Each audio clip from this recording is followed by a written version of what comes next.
Welcome to the Everyone's a Critic movie review podcast. I'm your co-host, Bob Zerl. With me, as always, is professional film critic Sean Patrick. Visit us at IHateCritics.net, Everyone's a Critic Podcast.com. We're on Facebook, Twitter, Instagram. Our handle is CriticsPod. Listen to us at Apple Podcasts, Google Podcasts, Spotify, Stitcher, Alexa, all your podcatchers. Rate and review the show on Apple Podcasts, and we will read your review on the air and give the next one to do it. We'll get a 4K Blu-ray copy of I Spit on Your Grave. So let us know when you do that, and we'll be sure to read it on the air, especially if you're from another country, because we don't always see those. If you want to support the podcast, patreon.com/criticspod is the best way to do that. There you can find our Nirvana, Metallica, and Beatles episode, bonus episode that are only there, along with our A24 episodes, our I Spit on Your Grave episode, and so many more.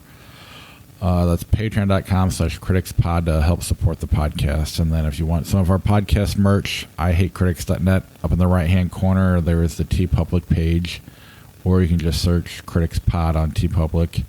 We also broadcast live on YouTube, usually Monday evening, sometimes Sunday mornings, sometimes Tuesdays, depends on the week.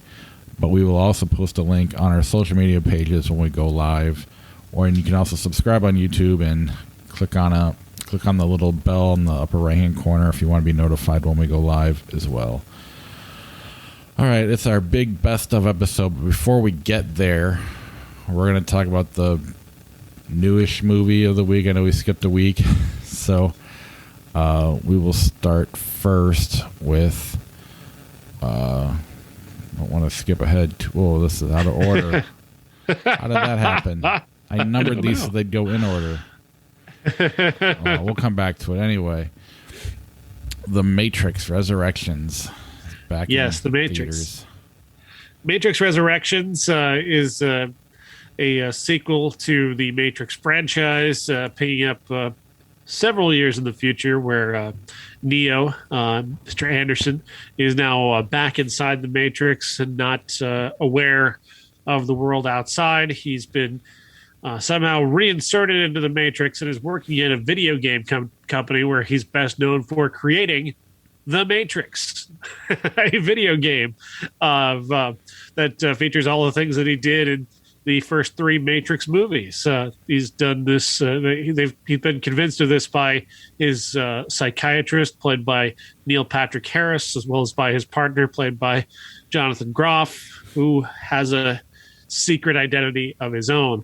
Reality once again begins to slip after a character named Bugs, played by Jessica Henwick, pulls a program called Morpheus out of the Matrix and into the real world of sorts. This character of Morpheus is played here by Yahya Abdul-Mateen, and there's a reason why this is not Lawrence Fishburne. It's because it's not really Morpheus, not the Morpheus that we know. It's a computer approximation of what Neo kind of remembers of Morpheus. That's going to become clear as this story unfolds.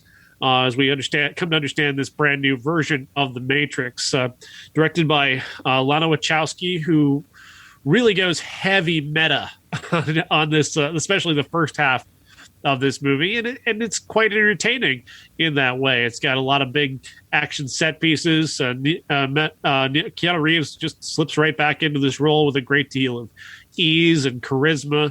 I liked the inside jokes about the Matrix, and I liked the idea of the Matrix being a video game inside the Matrix, the way that's used to sort of trick Neo into this new life of his that does get explained. Everything, in fact, gets explained. People have been complaining that they're confused by this movie, and I don't understand that, because it's like it completely makes sense. They explain all of this. They do a pretty good job of underlining all of the detailed elements of this, why things are the way they are, whether it's Agent Smith or Morpheus or other aspects of it. So I found the movie quite entertaining. I didn't find it as world changing as the original, which at the time was kind of like a shocker in terms of a blockbuster with a big brain behind it and a lot of big ideas. But in terms of just being a big blockbuster action movie, I really liked it. I was surprised to see it fail as hard as it did. Well, it was on HBO, and I don't know if they've really started releasing those metrics or not. I watched it. I'm not a fan of The Matrix. I haven't seen the second or third one. I was still able to follow it, but at the same time, I had a harder time with the meta stuff. Like, to me, that works better in a comedy. And, I think of like 21 Jump Street or something like that, when they're referencing, down the street's 22 Jump Street, or across the street's and I get it, and it's funny. And here it was more bothering me, but at the same time, I don't care about this. I'm not interested in the subject matter at all. So it's hard for me to count my opinion as meaning anything, because it's just not a movie that I care about at all. So, but I gave it a shot, and I don't know why people think it's confusing. I mean, I haven't seen the second and third one, and I knew what was going on. So if that's weird, a weird criticism for me. Yeah. I think if you're confused by this movie, you're just not trying. But there's something too, though, where maybe it should be more confusing. I don't know. I don't know. I'm so not into the world within a world type storylines. That's not something I'm scared of. That's not something I even consider as a possibility. And if it is a possibility, I don't care, because I'll deal with it then. That's kind of my, the way I look at that possibility. If, we're all inside of a whatever, if the Matrix were real, I just don't care. And and they don't really bring anything new in terms of, like you said, how groundbreaking the first one was. That doesn't exist here. It's fine for an action movie, you're right, but there's nothing groundbreaking here at all. And to the point where they talk, like, they work in some of the groundbreaking things from the first movie as part of the plot point in this movie with the what did they call it? The gunshot, I don't know how. Bullet time. The bullet time, that's right. I don't know. I really have no idea what. The few people I've heard talk about it were fans, and they liked this one. Okay, Mm-hmm. They didn't love it, they didn't hate it, but I don't. You're right. It is kind of weird how quickly this left the pop culture. It just after Christmas weekend or right before it, you just didn't hear about this again. Yeah, so that's kind of weird. Shocking to me.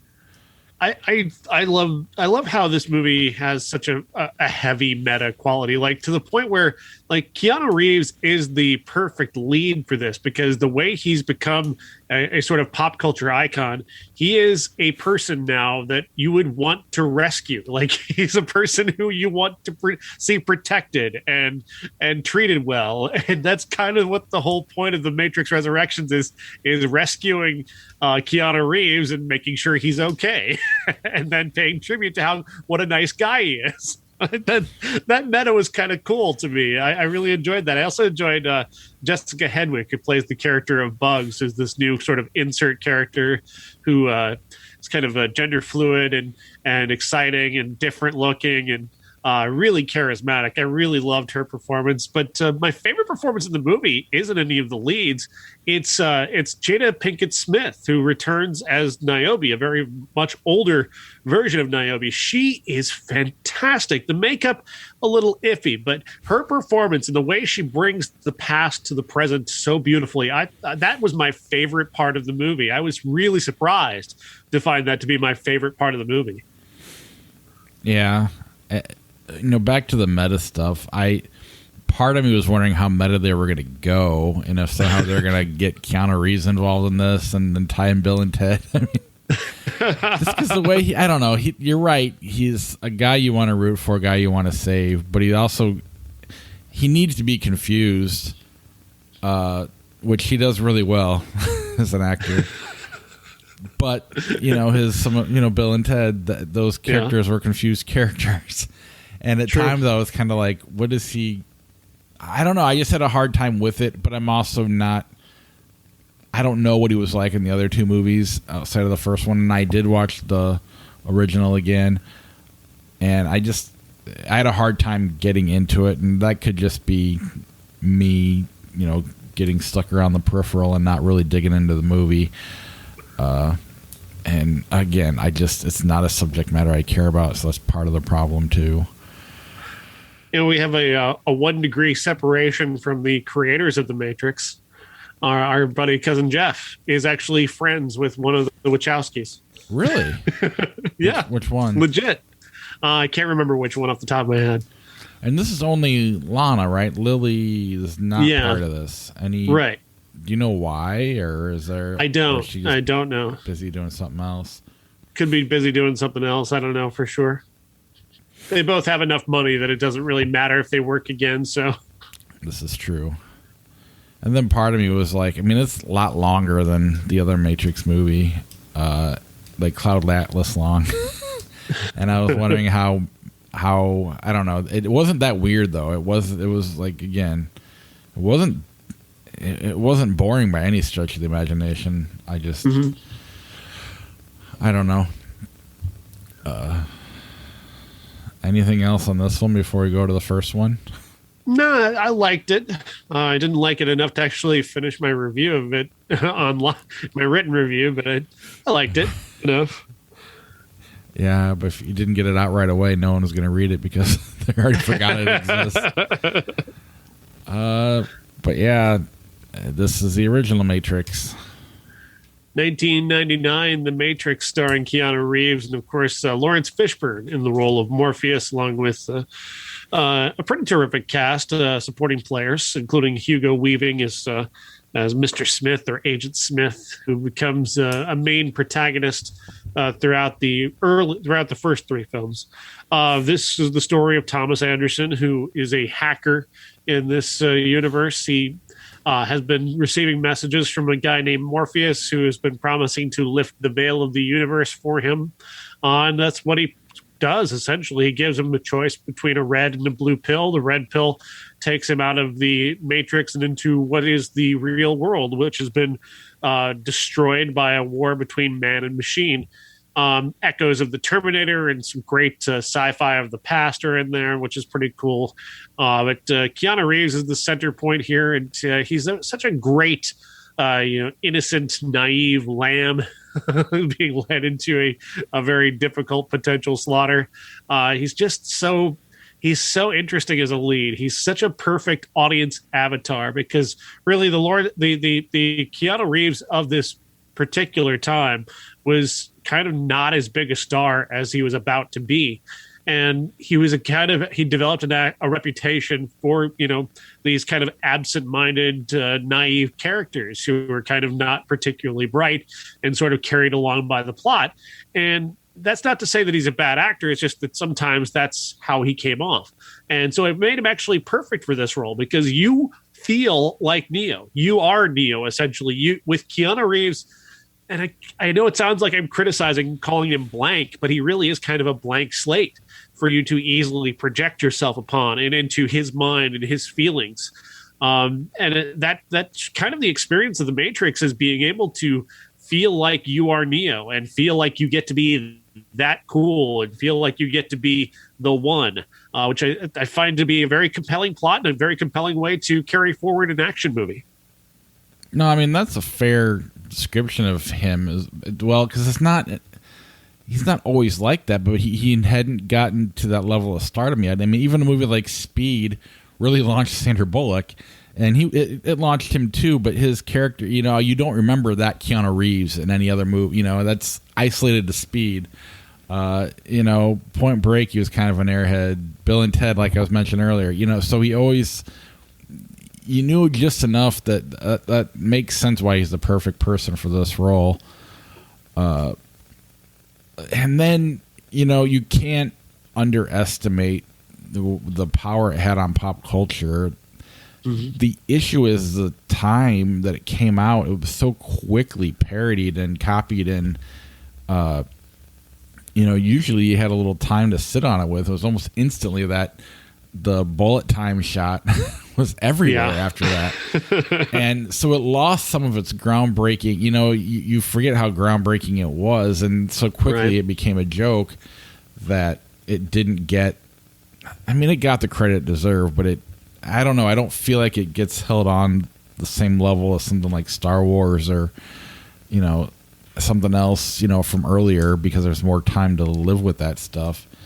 And, we were already starting to become such a disposable, I don't know, population or whatever the word is, that I don't think we kind of take its groundbreaking, what it did, for granted. At the same time, I just don't care. And, it's, again, the other thing that I've mentioned before on the show is one of my best friends in high school. His name is Thomas Anderson, and at the time, he was starting to, I don't know, we were just kind of starting to go different directions, to the point where we're just like, oh my God, I don't want to be around this person anymore. And he probably felt the same about me. And then to go and see this movie, like, literally the year after we graduate, I was just like, fuck this character. I don't. So I don't know. Again, but it's not boring. It's easy to follow. It's just something I'm not. It's the same thing when we were talking about musicals a few weeks back. It's just not something I'm interested in or care about. So I don't spend a lot of time searching out movies like this. And hopefully, go ahead. The funny reputation that this movie develops too among, like, alt-right thinkers who, I've taken the red pill, I see what the world is really about. That's very funny to me, because the red pill, blue pill thing and reality, and the shifting of one reality to another, is actually a metaphor for Lily and Lana's transition. The red pill is them changing their gender and seeing the world for what it really is through their eyes, becoming who they really were. That's really what the red pill, blue pill metaphor is all about. It's a trans metaphor. So for this to have been adopted by the alt-right is very, very funny to me. Now you're making me like this movie a little bit. I can get behind that, especially the. I always love, like, the born in the USA Bruce Springsteen thing that all of a sudden Reagan's running around with. Right. When you trick somebody into, believing that something's yours when it's not. Yeah. that does add a little bit to this for me. Yeah, and the thing about it, this Matrix Resurrections, I didn't bring it up because it can kind of be a convoluted metaphor, but and I don't think either Lily or Lana have really talked about it in their transition. But psychiatry has a very negative history when it comes to people who are trans. They try and convince you that what you're feeling isn't real. They try and tell you, you think you're a woman, but you're actually a man.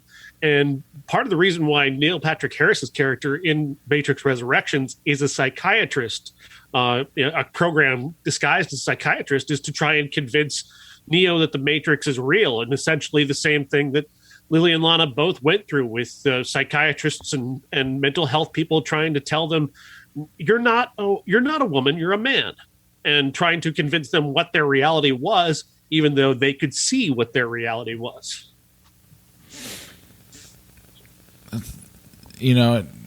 Not to get away from that point, but do you think when they were, like, did they have this whole, at least the trilogy portion of it, did they have that all mapped out from the get-go, or did they just like, this is successful, let's do part two? I think it becomes successful and they get pushed into it. I think sequels kind of came about because of the success of this film. You look at the rest of their work, and it's not necessarily anything that you're thinking about multiple. Well, maybe Speed Racer, I guess, would have multiple sequels, but like they're just much more original thinkers in terms of their storytelling than. Right. I may not like Cloud Atlas, but it's a big fucking idea. Oh yeah. And I can't appreciate that fact, even if I hate that movie. Oh no, I get that completely, and I totally understand why Josh would fall in love, or not just Josh. I'm not bad, but I get why people would love that movie as well. They're fantastic filmmakers. They've definitely done some, if nothing else, movies you want to talk about, True. for good or bad. Anything else? Would you like 2 and 3? Or do you not really remember? I wasn't a huge fan of either one. I found them to be entirely convoluted, and the special effects, were not quite caught up to where they wanted them to be. So everything is very rubbery in 2 and 3, as opposed to this movie, which has slightly more practical effects involved. Of course, the invention of bullet time. It doesn't look rubbery in 1999, but right. By 2002 and 2003, it looks like rubber characters. They look like Bendhams, wrestler Bendhams from the 80s, and somehow looks less real than it did in 99. And that is one thing that I think's neat about this fourth one, is that it kind of stands. I mean, it's part of the universe, but it stands on its own. It doesn't get wrapped up in anything convoluted. It works as a story, and I'm not distracted by anything from the past, if that makes any sense. I don't think it gets lost in anything. They do a good enough job of separating themselves from those worlds. It's clever. The way they do things is clever. Like Neo subconsciously creating the program of Morpheus, specifically, or not knowing that he was doing it intentionally to get the attention of people like Bugs. It's reminiscent of what he was doing in the original movie, which he was contacting Morpheus, online via his hacking. Here he's doing it subconsciously. Because again, no matter what, for this guy, for Neo, for Thomas Anderson, this Matrix will never fully be real, and there'll always be a part of him that's searching for the real world, that's searching for what's real out there. And I just love that idea, the way that they use the original movie in that footage and change it and have Bugs as the insert characters say, this is not how this went down originally. I know this. This is our person. This is our history. This is the way we remember. The way we remember it is different from this. That was such a clever way to introduce a new version of Morpheus and a way to kickstart that story. It was very clever. Absolutely. All right, now it's time to dig into our top 10 movies of 2021, and in all fairness, I haven't seen Nightmare Alley, I haven't seen the Soho movie, I haven't seen Licorice Pizza, I haven't seen Ghostbusters, and there's a few others that I haven't seen that I don't get to have on my list, but I don't remember which one of us I had going first, so I'll just flip it, and whoever it is can go, and it is me. All right. I had a hard time with number 10 because there's 3 movies. Well, one was Power of the Dog, which ended up being an honorable mention, but a movie that I just really kind of fell in love with her as a filmmaker from that week, and it's not totally for that movie, it's for the piano as well, and it was kind of fun to discover somebody who's been around a while, and I thought that was a hell of a movie. And then there was We Need to Do Something, a movie that wasn't quite perfect, and I think we kind of came up with a better version of that movie when we talked about it on the podcast, although I still liked the movie and I liked the originality of it. And then there was this one, the Djinn, I don't remember how to pronounce it. The Djinn. Found this to be kind of an original idea too, and I just, that was the one thing that really helped 2021.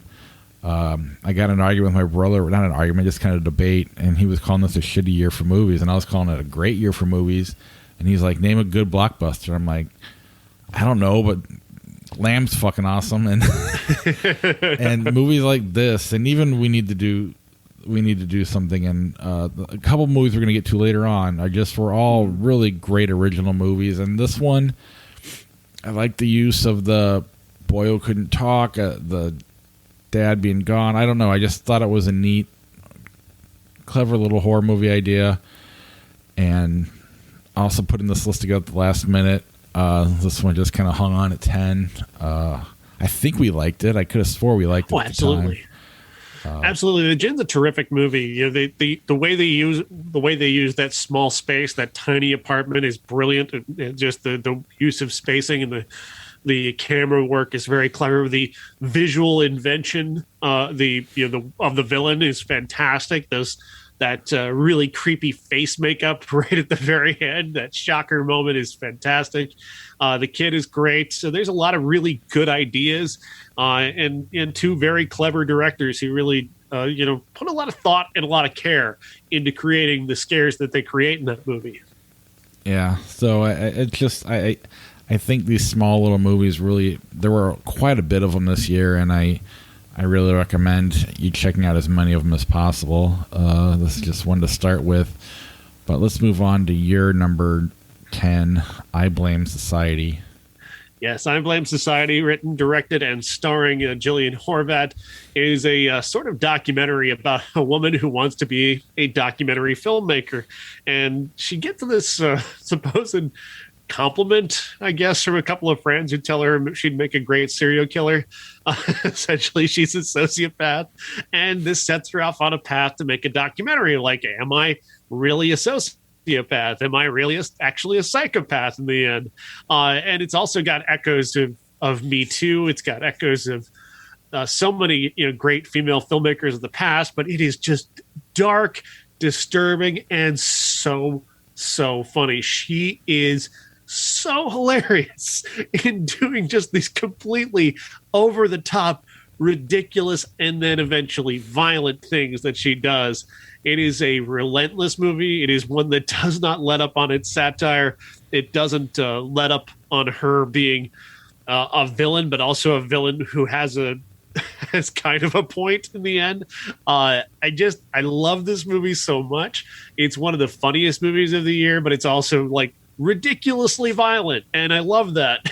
I love the combination. She is a filmmaker I'm going to be watching for years to come because she's just so smart. Well, I want to move on to my number 9. Oh, it's the same movie.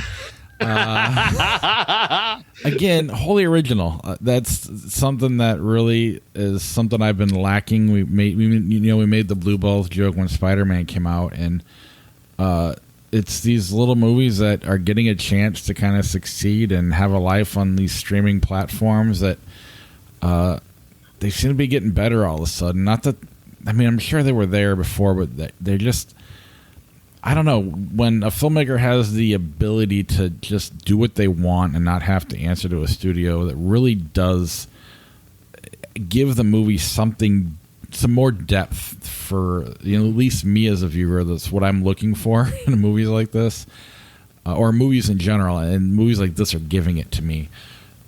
This is fantastic. I couldn't recommend it enough. Definitely go out of your way to find this one.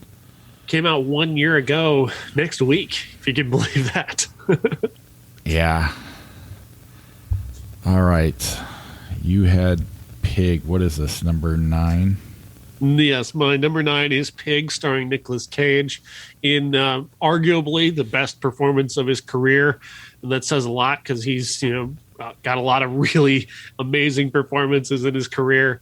But Pig is just one that just gets under your skin.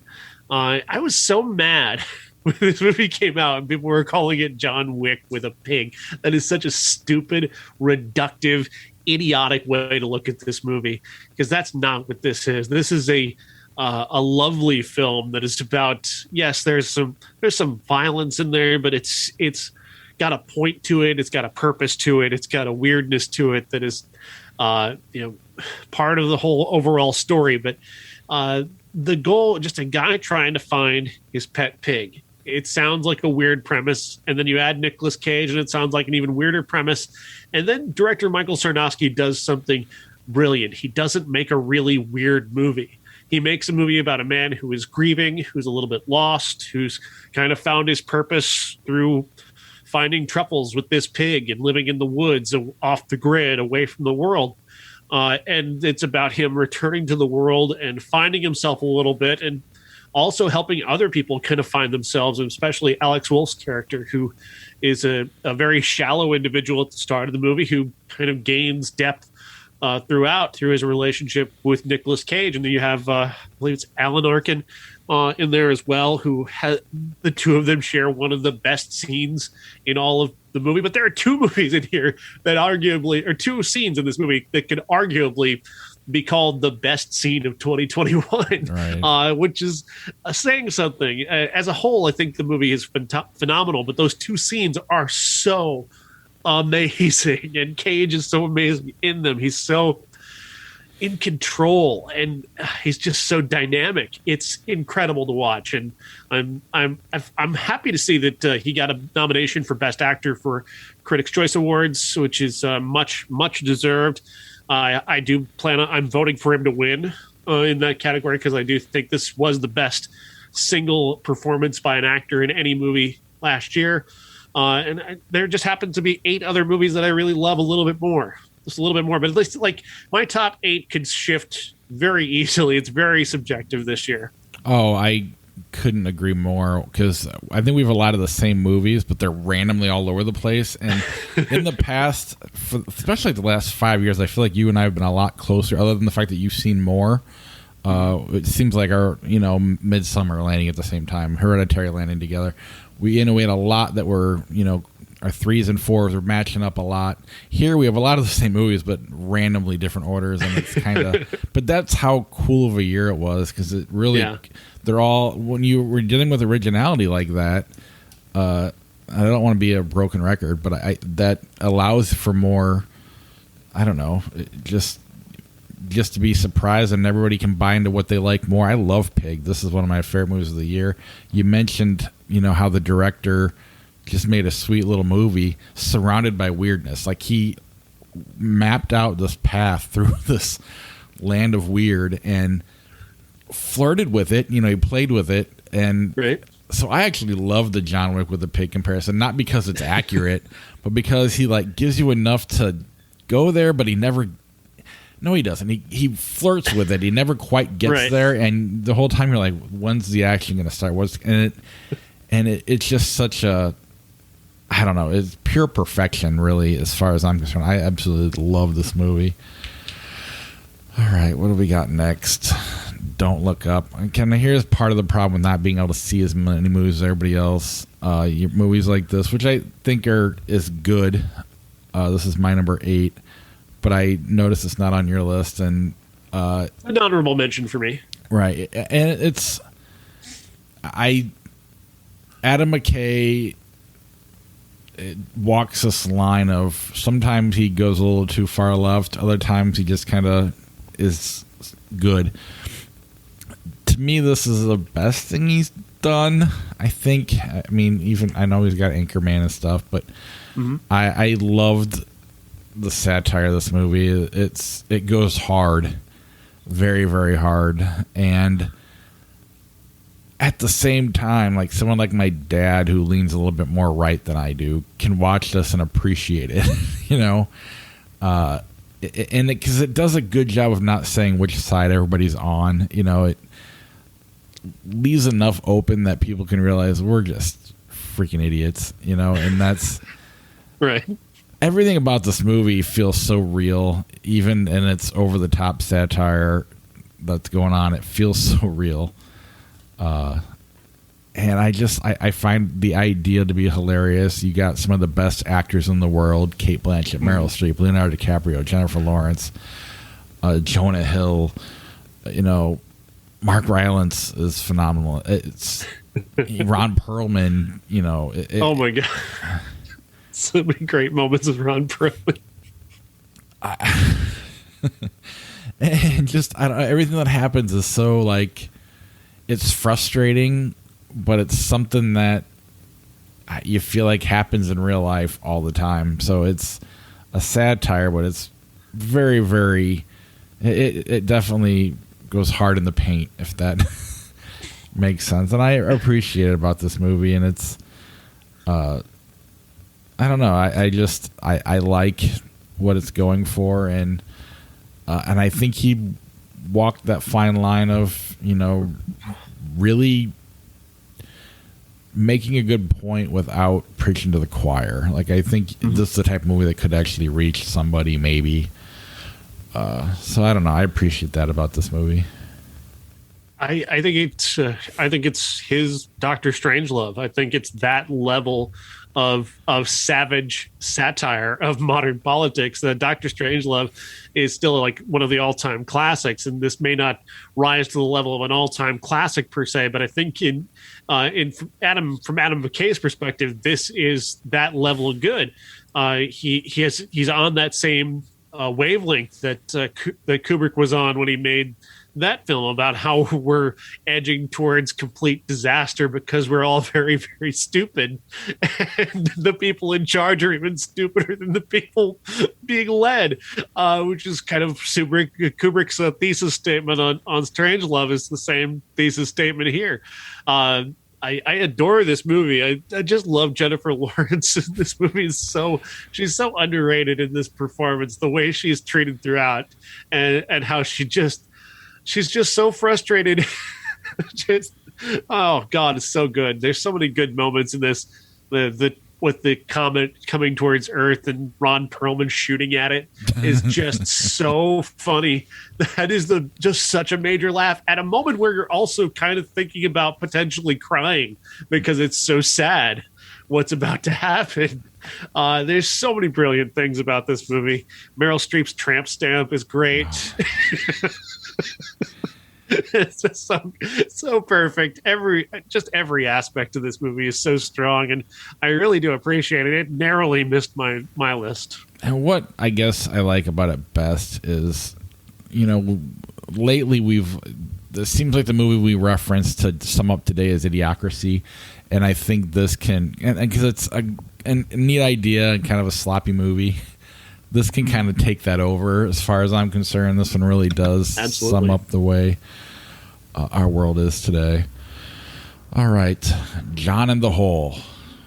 John and the Hole, directed by Pasquale Sisto and starring Charlie Shotwell as a 12, 13-year-old kid who finds this hole, this uncompleted sort of bunker somewhere in the forest behind his home, and hatches this very odd idea that he's going to drug his family, his older sister, his mother, and his father, and place them in this hole and kind of live as an adult for 4 or 5 days and kind of try it on and see how it fits him. It's the story of a young sociopath just kind of figuring out, am I going to be a serial killer or am I going to be a person?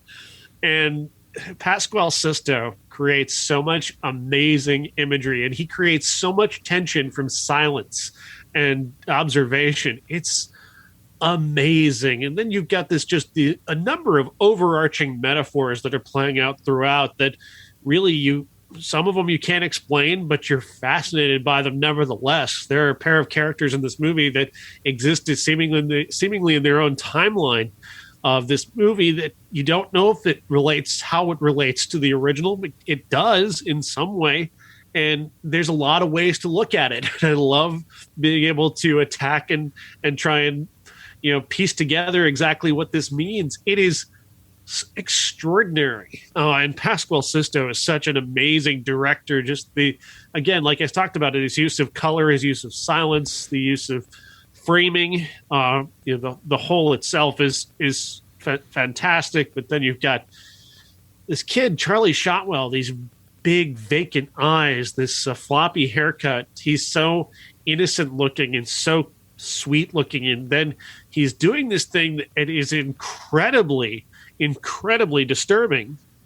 And I'm fascinated. I love the choices that this movie makes, and I really want to go back and watch it again and again and again just to try and find new meanings. This was probably my favorite episode that we recorded this year, was when we did this movie. We dove down a couple holes, tried to figure out the movie out, and it made me love it even that much more. I love the way he uses, this kid's being a sociopath to use that as a metaphor for like adolescence and puberty and growing up, and all while other things that make no sense, at least on the surface, are going on, and you got to kind of figure it out. And again, another director flirting with total disaster where it could just totally make the movie fall apart and make you hate it, and just never gets to, it just walks that line so perfectly, and instead makes something more fascinating than anything else. And I love everything about this movie, and it'll be showing up a little later. Good. All right. I, again, haven't seen as many movies, but I really like The Last Duel. I've always been a Ben Affleck, Matt Damon apologist. And then you throw in Adam Driver and, Ridley Scott and this new up-and-coming person I didn't know before. Is it Jodie Comer? Is that her name? Mm-hmm. And a movie that, as I'm watching it, I'm hating it for a while until I realize what's going on. Yeah. They're telling the same version 3 different times of the story. I think it's insanely smart. I think it's a movie, and I'm going to sound like an idiot, but Ridley Scott bitched that kids don't like to be taught things when they go to movies, but this is a great movie when it comes to teaching people things. This really does nail the Me Too movement perfectly, but the way they, in all 3 stories, Adam Driver rapes her, even in his own. Mm-hmm. But it was okay in his version. That's kind of, I don't know. It is just very, and even, I don't know. I just think it's really smart. I think the performances were top notch. I don't know if Ben Affleck's ever been better. Mm. And I just really think more people should see this movie, especially if you are annoyed by the Me Too movement and you're annoyed by the woke culture and all that stuff. I think this is a good movie for explaining why it's unnecessary for that stuff to exist. Yeah, absolutely. This movie gets right. The way people see things, how Damon see things, how everybody can see the same series of events in a very different way. And it never apologizes for Damon or Driver or Affleck's characters. They're all bastards. They are bastards. And it doesn't apologize for them, but it gives you the sense of why they think they're right. And then you get her version of things that seems perhaps the most right, and how she is just consistently their victim throughout, regardless of what she tries to do. And it's a commentary. It's just such a brilliant commentary on the way society treats a woman, and has for so many years. And it's so smart in playing it out as it does. Allowing you, the audience, to sort of piece together what you're watching, all while this grand, Hollywood epic is taking place with, knights and battles and blood and guts and all that stuff is taking place. You've also got this story happening. And Jodie Comer is incredible. Just give her every fucking award, please. Yeah. She's so good in this movie. Yeah, and what I think I love most is it's not like she's a perfectly spotless, squeaky clean character. She's flawed. She's not perfect either. And so they allow you to see that, the roughness in her character and still pull off what they're trying to pull off with the meaning of the movie. And I think it works that much better. It's not spoon feeding you. It's hard. I mean, it's emotional. There's some really hard to watch moments, but it's the best thing Ridley Scott's done in a while, I think. Very true. And I can't believe that people talk about House of Gucci instead of this. It's really stupid. House of Gucci is a terrible movie. This is so incredible and so smart. It's an honorable mention for my list. It narrowly missed it like a number of different movies did, but it is just so good. And it's just such a great way to explain. Like, there's a trial scene in this movie that is basically like Twitter. Like, a woman tells the truth and then everybody goes, aha, but what about when you did this? Mm-hmm. Well, that has nothing to do with this. Well, it doesn't matter. That ruins your credibility. But that has nothing to do with what I'm talking about. It's like that. Oh my God, it's an argument on Twitter. But the thing about it is it's not where someone would walk in and roll their eyes at it either. It plays out very realistically, and it's very true to the story. Yes, and that's what I don't know. I thought it's just very smart, and I definitely recommend people check it out. Lamb. Yes, Lamb. My number 7 movie of the year is just this incredibly bold and unique film from Valdemar Johansson, starring Noomi Rapace and Hilmer Snare Goodnison. A movie that is criminally underseen because people don't like foreign films. This is a movie about a lamb, that a human born with a lamb. I don't even know how to even tell you what this movie's about.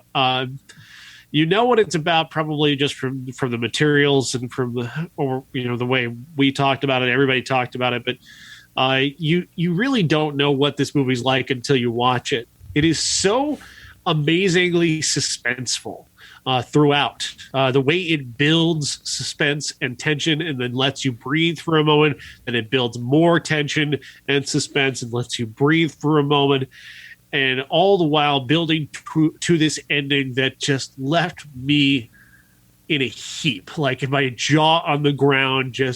I was emotionally spent just experiencing this movie. This movie is an experience. It carries, it just washes over you and carries you with it. And just the way he builds this movie throughout, the tension, the turning of the screw is so strong throughout this movie. The soundtrack is incredible. Noomi Rapace is amazing, but his use of quiet, his use of stillness, the holding back on what you know is there, which I got to have this sort of Midsummer experience, but in the middle of the movie, because Midsummer, the very ending, just fucked my head up so badly as I was walking out, just muttering to myself about what happening to the end. That happened to me about 20 minutes into Lamb, when I'm like, show me that fucking abomination now, show it to me, I want to see it. And then they show it to you, and then the movie's not over for another hour. It's like, oh my God, there's more.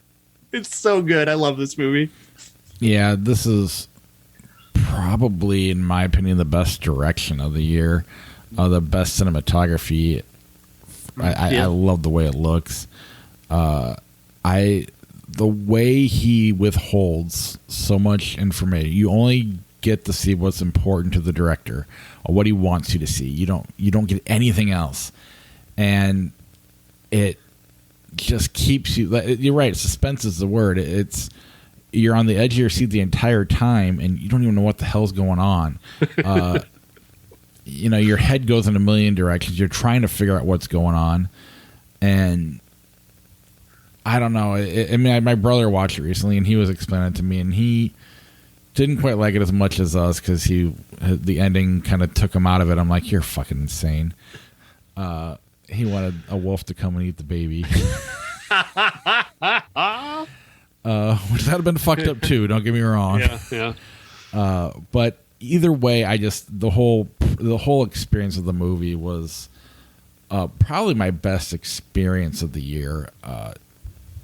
And it's just so A24. I mean, it really is. It's the most A24 movie of the year. I love everything about it, and I'm so wholly original. And just who thinks of this, and then who thinks of how to put this story together? Like, Valdemar Johansson is an absolute god level figure for me, because of just what a brain on this guy. I love it so much. Oh yeah, and right away, Denis Villeneuve, Ari Aster, those are two guys that pop in my head right away that could make a movie like this. So he's almost instantly put in that level of direction as far as I'm concerned. Just such a brilliant movie. What is next? Oh yeah, I knew it was close. So yeah, love this movie. What do we got next? Nightmare Alley. I have not seen this. Number 6 is Nightmare Alley from Guillermo del Toro, and starring Bradley Cooper as a man named Stanton who gets off of a bus in the middle of nowhere and just kind of looking for work and stumbles into this freak show circus. And in so doing, he finds himself a job and begins to learn the art of the con when it comes to the freak show. Specifically from Toni Collette's character, who is a psychic medium whose husband is played by David Strathairn.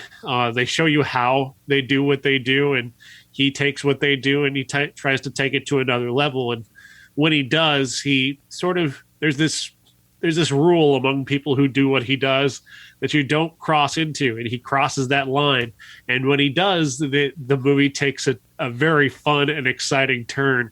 There's so many exciting things about this. I don't want to spoil it because it's so lush and so beautiful, but also such a detailed, smart story with a final act and a final few minutes that is absolutely awesome. When you realize what's about to happen, it's a gut punch. It's so exciting. It's so perfect. You can't believe you didn't predict it before this comes about. That it's like this little visual detail that he adds right before the end that goes, oh, fuck! That was my reaction anyway. I was like, oh, fuck! What? That's about to happen. I was so excited. I love this movie. I can't wait to see it, and made multiple attempts to get there, and it will happen. I just it's the number one movie I want to see right now that I haven't. This is my number 5, Giants Being Lonely. Another wholly original movie, kind of a slice of life type of movie with, again, a storyteller playing with you, where you're you're playing with who the main character is and what's going on. I don't know. It's just something brand new I had never seen before. It came early on in the year, and I never forgot it. And I'm sure I know it's showing up later on as well. Yes, it is. So I'll save my thoughts till then. All right. The Lost Daughter, another movie I haven't seen yet. My number 5 is The Lost Daughter, starring Olivia Coleman as a author and professor who is on vacation, who encounters a character played by Dakota Johnson, who has a daughter and is this sort of free-spirited woman who maybe had a child too soon and is maybe not happy about being a mom and just sort of takes on the role of being a mom just because it's kind of foisted upon her. And it begins to stir these memories for Olivia Coleman of her own children and her own time as a mother, and how she, in a flashback played by Jessie Buckley, she actually abandoned her children and went off to pursue her career in her life, and eventually did go back to them. And this movie is a challenge. I got about halfway through this movie thinking I'm going to write an incredibly negative review about this movie. It is so painful to watch. It is so uncomfortable. My skin was crawling. I was cringing so hard in the first half of this movie. There's a scene between Olivia Coleman and Ed Harris that captures ridiculous awkwardness between two people in a way I've never felt so viscerally. And I am an awkward person in general, and I've been in awkward places. And this movie captures that feeling in such a way that I wanted to turn the movie off. And Olivia Coleman continues to make choices throughout that are just like, oh my God, what are you doing? Don't do that. And I just love it. It is a high wire act of, is this movie going to tip over into something I completely hate? And then it doesn't. And when it doesn't, it just keeps getting better and more interesting and more exciting. Jessie Buckley is incredible. Olivia Coleman is amazing. Dakota Johnson, and of course, just what a great directorial debut by Maggie Gyllenhaal. She takes so many risks and creates a movie that is, ungodly painful to watch at times because it's so real. It is such a real depiction of anxiety and awkwardness, and especially at a particular age, trying to exist in the world and be friendly and meet people, but also know that there are people out there who are just kind of going to reject you on the face because you're not young anymore. Oh my God, this movie. Yeah, I definitely need to check this one out. I too am awkward to the point where I don't do things because I anticipate awkwardness. That sounds like a challenge. But I think I'm up for it. Yeah, it's exciting. It's on Netflix now, so everybody can watch it. Awesome. All right, I'm bringing back John on the Hole again. My favorite episode to record this year. We spent a lot of time with it when Sean had it, but I just love this movie. Kind of reminds me of when we discovered Enemy, and trying to figure that one out. And I don't know if we figured this one out, but we definitely had some ideas that I found that really took this movie to another level for me. And just, again, the key word to this year is wholly original, or if that's a phrase, I suppose. But I love the originality of this movie, and you can go back and listen to what we said about it 2 seconds ago. What do we got next? The Green Knight. My number 4 is The Green Knight, starring Dev Patel and directed by David Lowery. An epic in classic Arthurian literature, but rendered in a low budget fashion. Like, this is an entirely independent movie that doesn't have a $1 billion budget. What it does is it just uses amazing filmmaking technique to do what directors of the past needed millions upon millions of dollars to do, and that makes it that much more impressive on a filmmaking standpoint. But then you have just this incredible story that is so patient and so alive and so beautiful. The cinematography is incredible.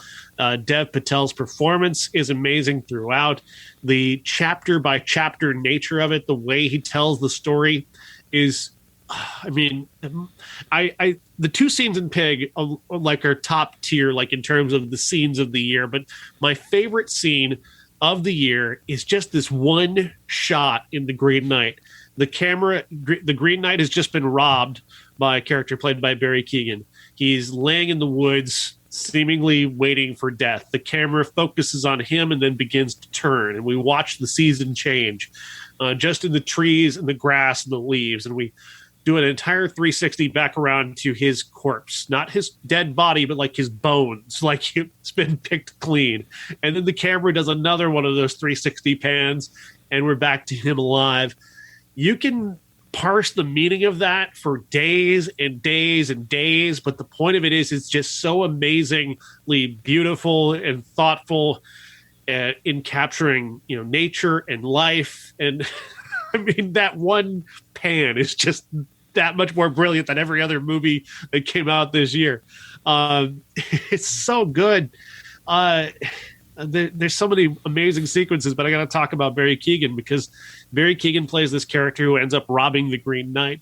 Barry Keoghan is maybe the most interesting and effective actor working today. He is got this sort of Dennis Hopper-like energy where he is just this constant chaos demon, and you have no idea what he's going to do. He even did that in The Eternals, where it's like you're making a superhero movie, but Barry Keoghan is there just making his own movie in everything that he does. He did it in The Killing of a Sacred Deer. He does it here. He does it in just about every movie that he's in, and I'm so fascinated by him. He is so amazing, but he's just part of this incredible tapestry of The Green Knight that builds to this amazing ending. Just such an amazing ending. Ralph Ineson delivering one line at the very end of this movie floored me. I love it so much. Yeah, this movie's shown up later for me as well. It is a retelling of a story that existed, and it's completely original. I think it also helps, like, we watched a really terrible version of this same story, and it just kind of highlighted how incredible this version is. Yeah, but at the same time, we've been doing this podcast for a long time, and Sword and Sandal movies have come and gone. I don't think you've liked one of them. We've gone back and talked about, like, Gladiator, and you didn't like that one, and there's so many of these movies that are just so repetitive, and some are fine, and and they work for what they are, but this is just a whole new level of originality with that genre, and I just absolutely love it, and we'll get back to it later on. I don't have much more to add than I already have, but we'll do that then. My number 3 is The Killing of Two Lovers. Again, probably could have been 1, could have been 10. It's that great of a movie. But it definitely is one of the best movies of the year, if not the best. Just such a, again, amazing storytelling. The horror. I don't even know how to explain it. You want to just go do it later on? Yeah, I got a lot more to say about it. So yeah, let's talk about this in a couple minutes. This is my number 3. Your number 3. Yes, my number 3 is Giants Being Lonely. We just talked a little bit about it, but I'll go into it further, because when I was writing my list, I was kind of like, where am I going to put Giants Being Lonely? And so I sat down and started thinking about it again. And it occurred to me that, when you really get down to the bones of this movie, it's kind of like a small town version of Amadeus in a way. There's this quite a Salieri Amadeus thing happening, where you've got this one small town pitcher who really doesn't want to be as talented as he is. He's just so talented that it's undeniable. And then you have this other player who's just so incredibly jealous of him, who's kind of good in his own right, but nobody recognizes him as being good because he's being compared to this other kid. And the way that builds intention and excitement throughout is unique, and you don't see the ending coming. And when you don't see the ending coming, you get punched in the face by this fucking movie, because of the final choice that they make is so brilliant. I just keep finding new layers when I peel away at this movie.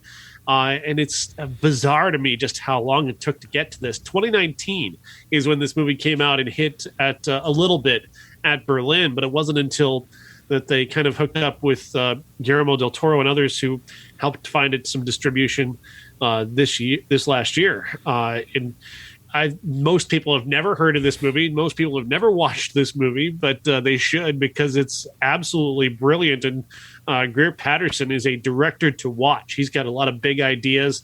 He's an incredibly thoughtful director. He's got a strong visual sense throughout, and just a really smart taste for how a kind of small town Shakespearean storytelling. That's a great comparison, because when I watched it, Richard Linklater was the guy that he reminded me of that. But if you throw Amadeus into a Richard Linklater movie, it's kind of what this is, especially his good ones. But that makes it so good. I mean, almost better than something like, definitely better than something like Dazed and Confused or Everybody Wants Some or Slacker or whatever. It really is that good, and it's a shame that this isn't more talked about. I feel kind of, I don't know. I think you watch it and you can't help but fall in love with it, or at least be blown away by it. Sucks you in, and it holds you there, and then it punches you in the face. Hard. This came out. We were able to see it early in the year, and it's like it. I knew it was at the top of your list for a long time, if I remember right.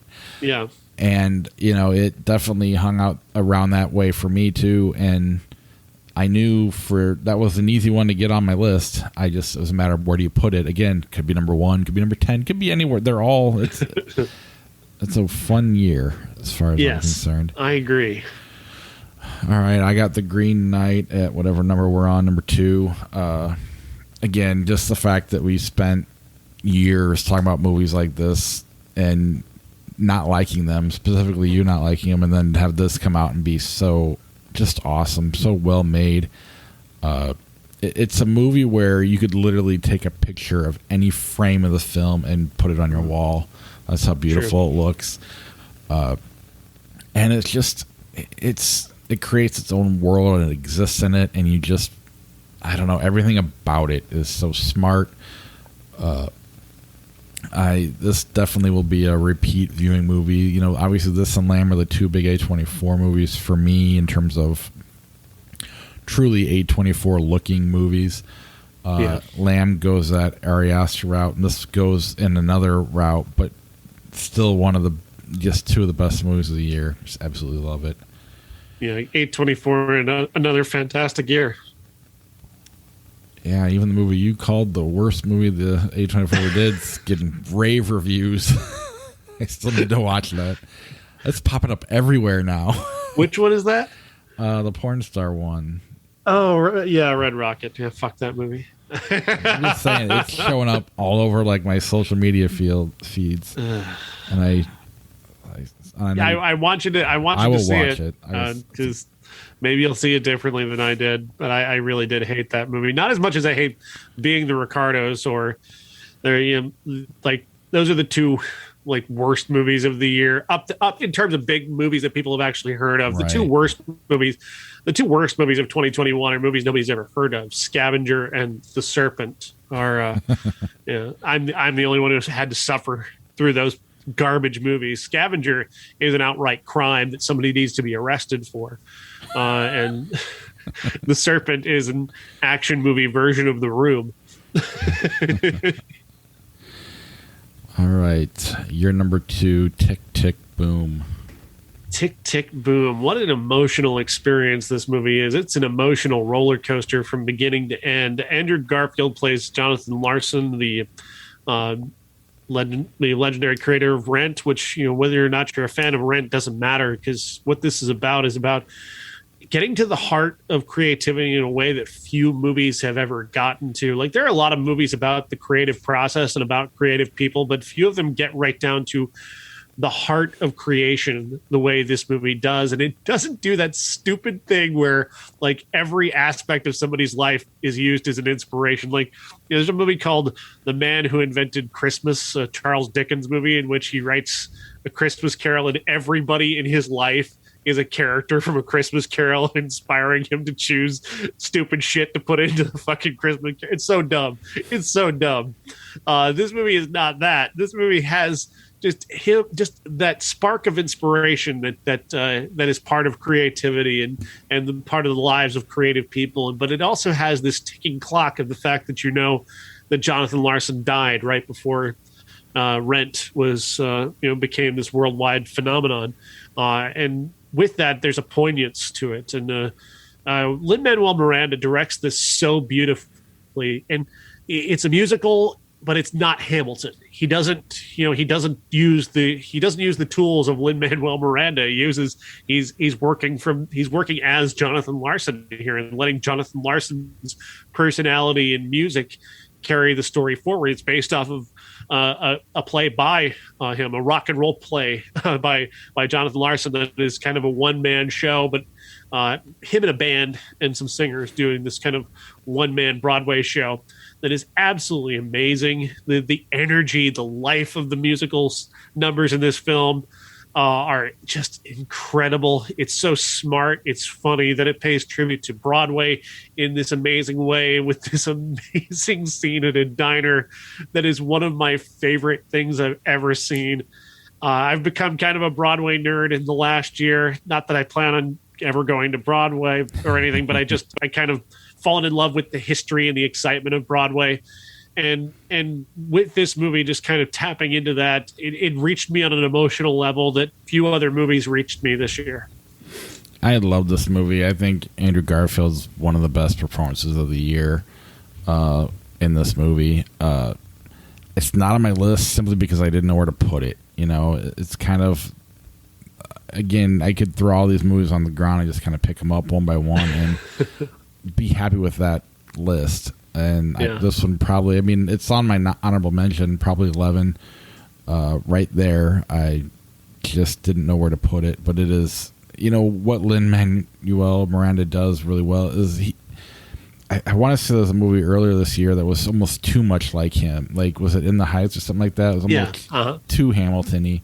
This one, he does a great job of just walking that line of, he uses a little bit of his style, but for the most part it's Jonathan Larson, like you said, and all he does is sprinkle it on there just enough.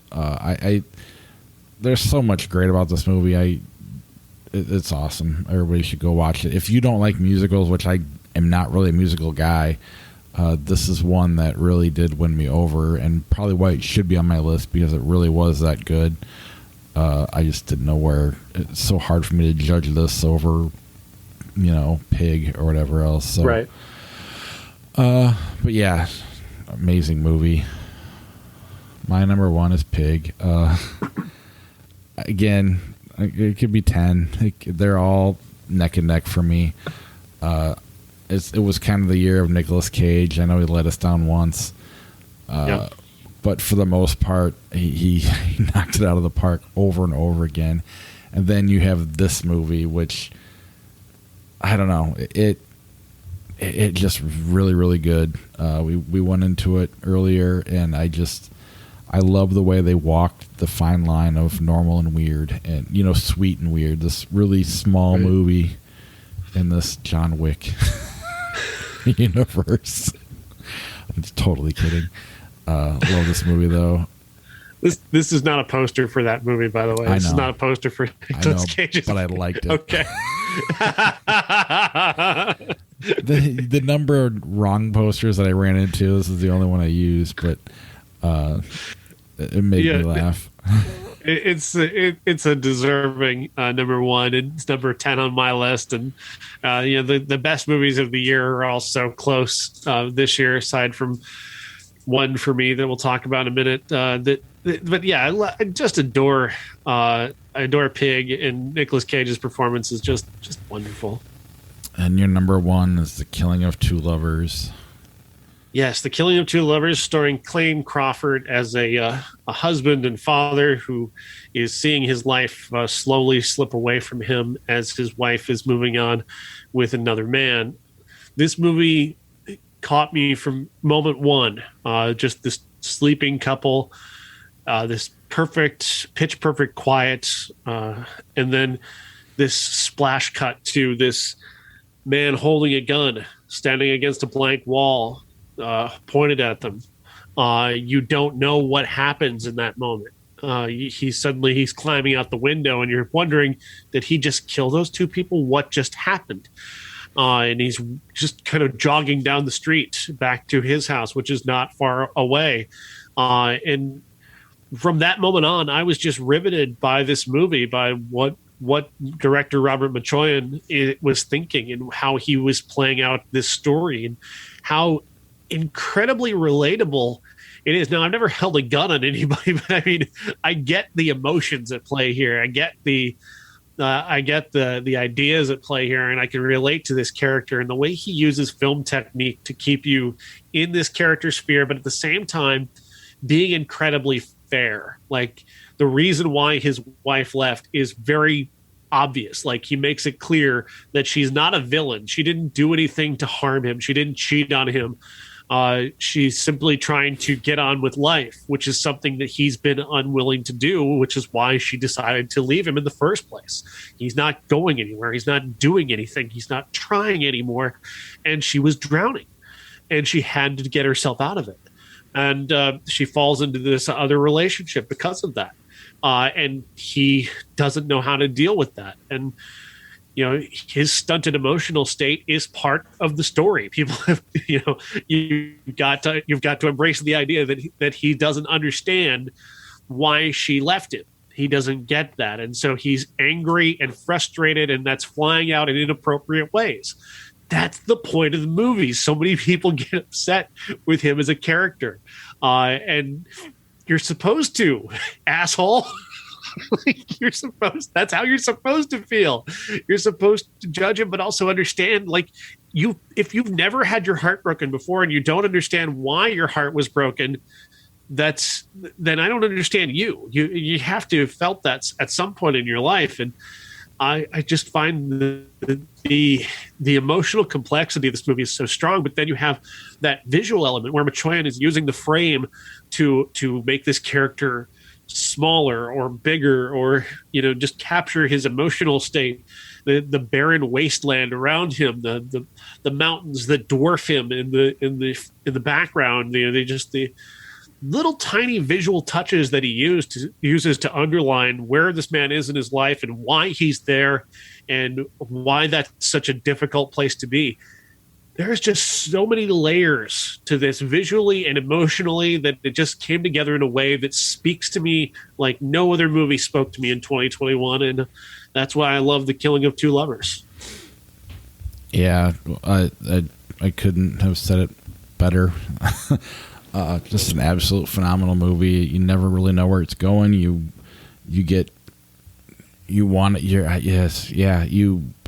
get frustrated by the decisions he makes, but buy into everything he does. Yeah. And it really is remarkable.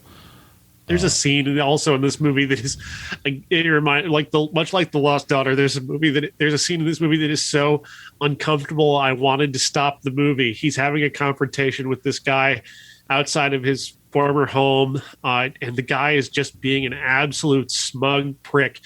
And while our guy is not a good person in many ways, like he's a fuck up in many different ways, you're thrust into you're on his side and you're sympathizing with him because you know this guy isn't a good guy, and you want that fight so bad, but you also know that his wife is there, and if he fights this guy, that's only going to get him into more trouble.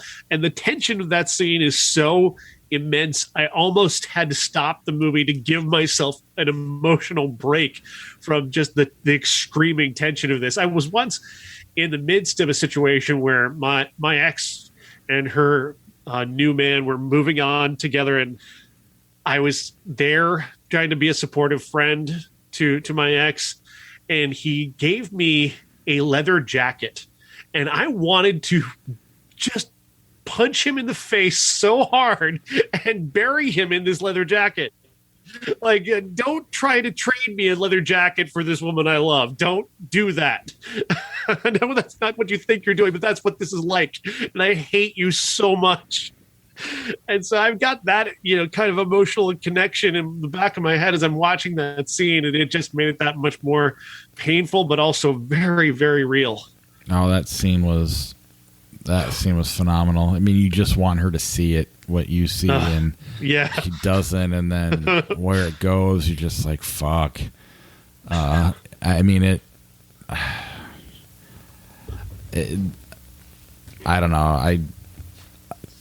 I definitely can't argue for where I would place any movie. I totally understand why this would be a number one for anybody.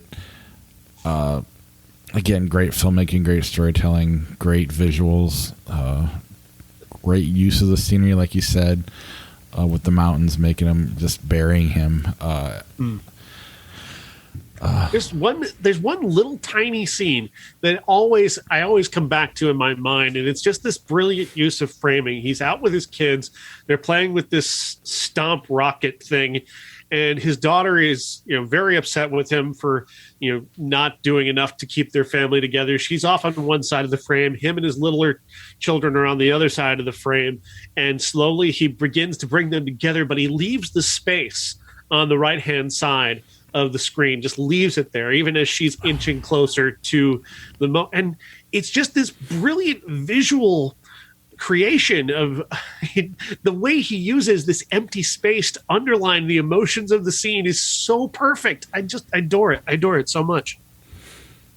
Yeah, I mean, this is the year. I mean, usually there's one or two perfect movies. There's like 10 or 15.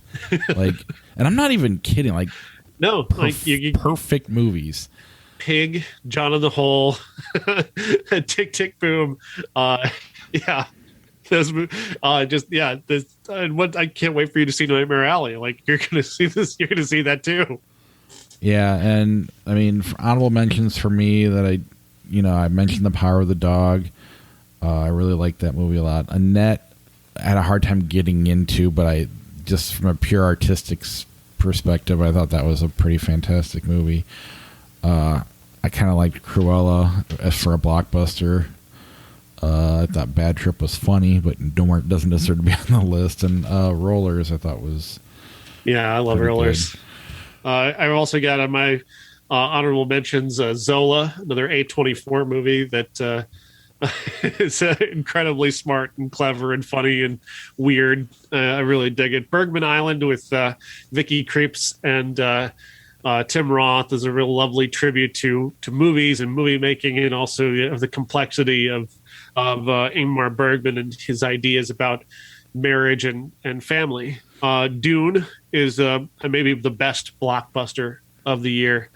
Visually inventive, brilliant work of blockbuster filmmaking. Last Night in Soho, Edgar Wright nailing sort of a horror movie time travel thing. It is just this sort of ineffable thing that's all its own and just incredibly brilliant. Spencer with Kristen Stewart as Princess Di. Pablo Larraín is an amazing director and brings her home in a way that I don't think any movie possibly could. Any straight ahead biopic of Princess Diana is never going to be as emotionally rich or thoughtful as Spencer truly is. The Novice arrived very late in the year, starring Isabel Fuhrman, a movie about obsession with being the best, and just so what a grind that movie is, and the way it captures somebody who is grinding it out quite literally is quite amazing. Shiva Baby, a comedy / horror film about a Jewish girl going to a Jewish wake and having to endure her family. Emily Seligman, the director, using this horror movie score to underline her anxiety as this very unique story is played out. Very smart, very funny movie. And then Licorice Pizza, I think, is another one that you're absolutely going to love, especially Bradley Cooper's brief appearance in that movie is one of the highlights of the year, and being just so incredibly funny.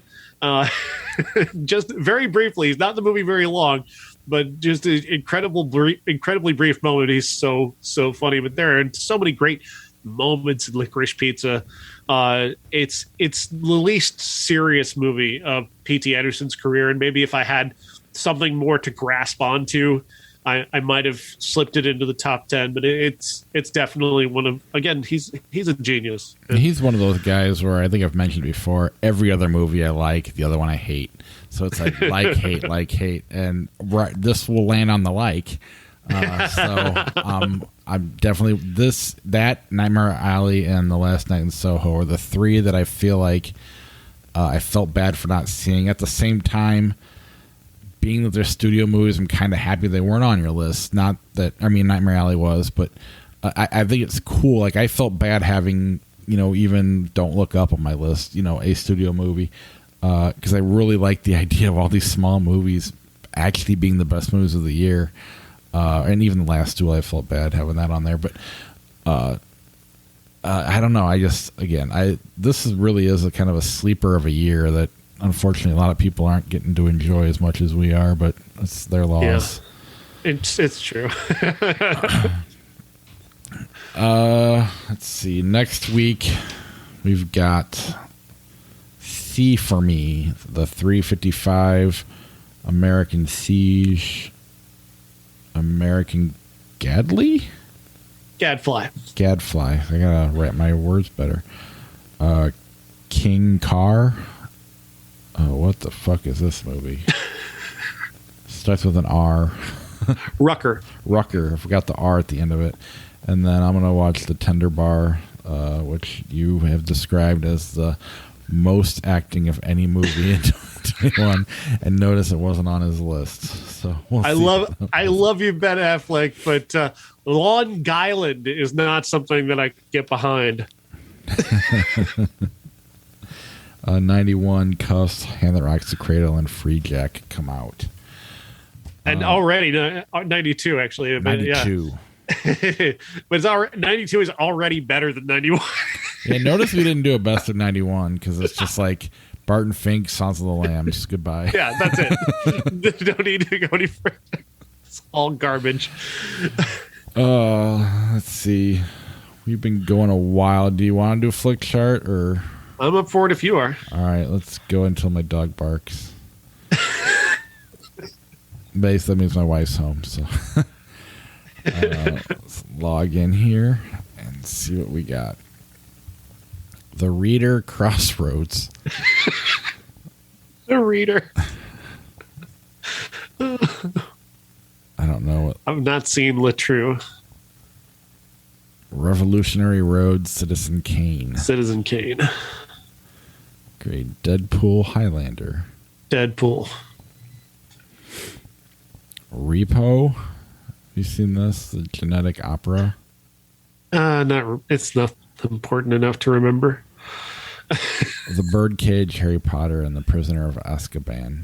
Harry Potter and the Prisoner of Azkaban. I actually went to a Harry Potter themed New Year's Eve and watched 5 Harry Potter movies and the new HBO documentary Reunion. Is that fun? I had fun. I did have fun. I stayed at home. I guess. Yeah, I mean, I got no complaints, though. It was a nice weekend to actually spend time with the family for the first time in a long time. A Quiet Place, Judge Dredd. A Quiet Place. How was your Christmas? Pretty boring. Yeah, nothing much. A lot of people. Obviously, everybody misses my dad, and that was kind of the overarching theme of Christmas. Yeah. My wife she knows I like wrestling, so her presents are always making fun of me. So she got me this Rocco Sacco cereal box, whatever it is. Which I'm like, okay, what is that? That's awesome. And a Jim Ross card that he autographed, and I was like, Jim Ross? I mean, I love Jim Ross, don't get me wrong. I'm just like, really? Where did you think of this? She's like, isn't that the guy with the annoying voice? I'm like, no, that's Bruce Pritchard. You've never seen an episode of AEW, have you?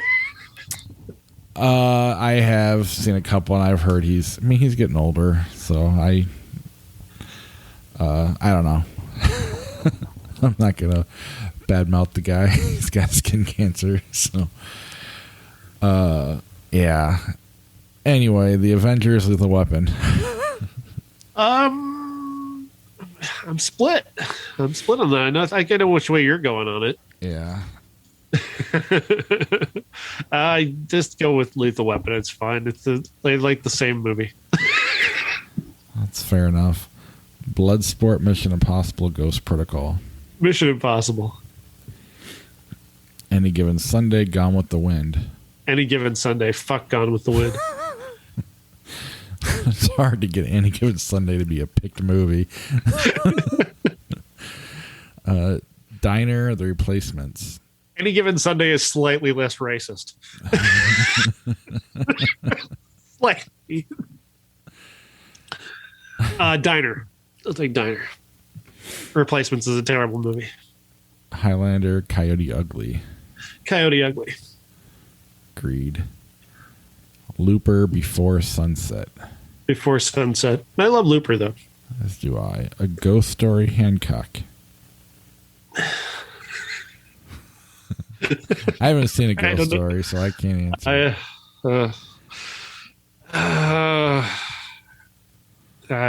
I don't know what to pick on that, honestly. All right, we'll just skip them both then. I've seen neither of those. Captain America, the First Avenger, The Bone Collector. Captain America. Agreed. Live Free or Die Hard, The Wizard. The Wizard. I love that movie. Star Trek V, The Final Frontier, Charlie Wilson's War. Charlie Wilson's War. Agreed. Tremors, The Babadook. The Babadook. Black Swan, My Stepmother's an Alien. Black Swan. The Land Before Time 3. Never heard of it. Or I've never seen it. I have heard of it. I watched Jenny Nicholson rank them all on YouTube for some reason because she's just hilarious. Laura, have you seen that one? Yeah, Laura's better than Independence Day. Sweet. Toy Story, Spider-Man Into the Spider-Verse. That's a tough one. That is a tough one. I'm going to go Toy Story, but Spider-Man Into the Spider-Verse is really, really awesome. Yeah. Yeah, I gotta go Toy Story, but that's hard.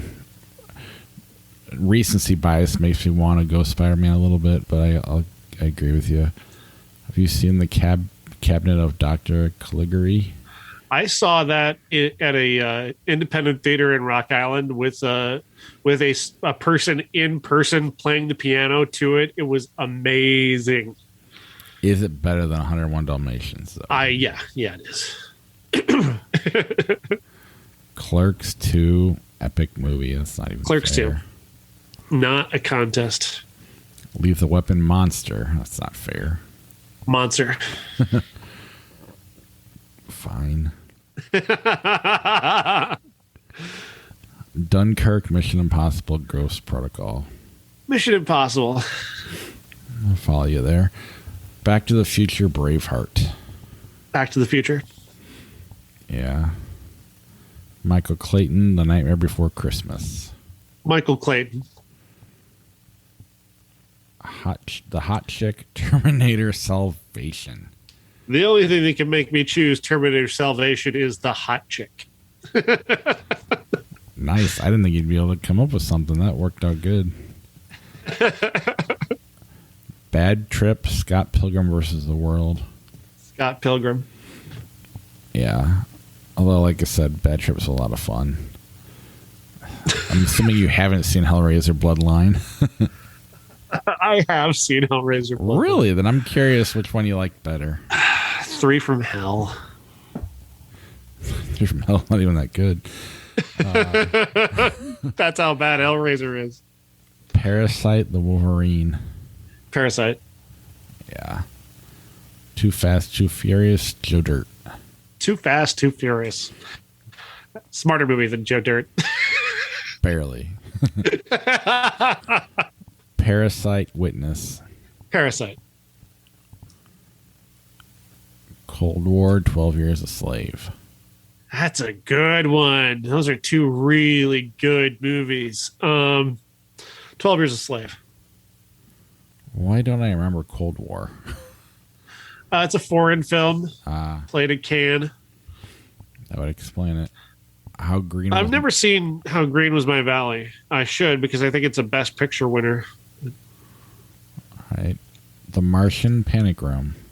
The Martian. Very rarely will I go Ridley Scott over David Fincher, but on that one I will. Ooh, Manchester by the Sea, Zack and Mary Make a Porno. So mean. 'Cause I love Zack and Mary so much, but I can't pick that over Manchester by the Sea. I can't do it. Yeah, Manchester by the Sea is a great movie. So amazing, yeah. Jumanji, Welcome to the Jungle, Castaway. Where are you going on this? I mean, it's back to the bar. I think Castaway is amazing acting. I don't think the movie's great. Jumanji is a safe, easy movie to be successful with. So I like Jumanji a little better. All right, I'll go there. But I can appreciate Castaway. I've not seen I Vitelloni. I want to, because it's Fellini. Sky High or Sense and Sensibility? Sky High. Awesome. Sense and Sensibility is quite good, but it's not as entertaining. I've seen that movie way too many times for my age. Because I was old enough to not need to see that movie a million times when it came out. I've not seen Johnny Eager. I don't know that movie. Gamer, The Curious Case of Benjamin Button. The Curious Case of Benjamin Button. Gamer is utter garbage. Empire Records, Rambo 3. Empire Records all the way. It's very easy. The Wife, Warrior. The Wife. I haven't seen it, so I'll go with you. Although I know you didn't like Warrior as much as I did. Child's Play, Ghost World. Ghost World. Solaris, Big Trouble Little China, the remake of Solaris. Solaris. Justice League, I Am Sam. Justice League. Either version. Doesn't matter if it's the Snyder Cut or not. I Am Sam is unwatchable.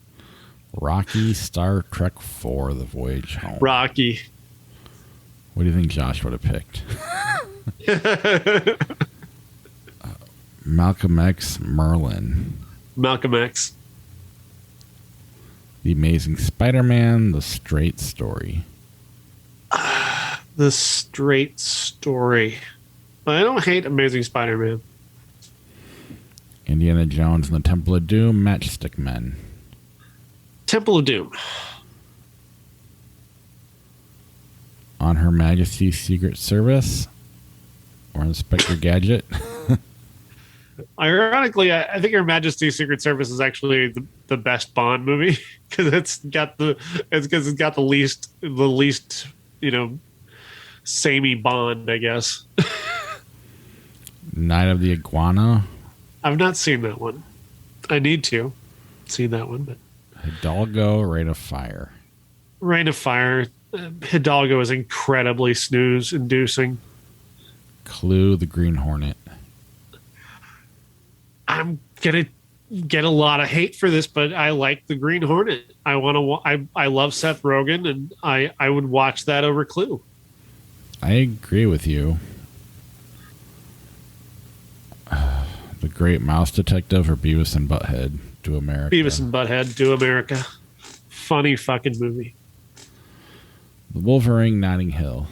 Notting Hill. 3 Billboards Outside of Ebbing, Missouri. I've never seen the other one. 3 Billboards or Cries and Whispers. Or have you not seen that one either? It's another one I need to see. 3 Billboards, Stuart Little. 3 Billboards. Superfly, Beavis and Butthead. Beavis and Butthead. Agreed. Kung Fu Hustle, The Birdcage. I hate them both. You pick. All right, I say we're done. Oh. All right, I'll talk to you later. Yeah, American Gadfly is available for rent tomorrow. If you want to check it out, it's a documentary on presidential candidate Mike Gravel. You know anything about him? No. You'll be fascinated. It's something. His presidential candidacy in 2019 was run by 3 teenagers. Oh, Jesus. It's amazing. You got to watch it. Awesome. I will do that then. All right. All right. Talk to you later. See ya. Bye.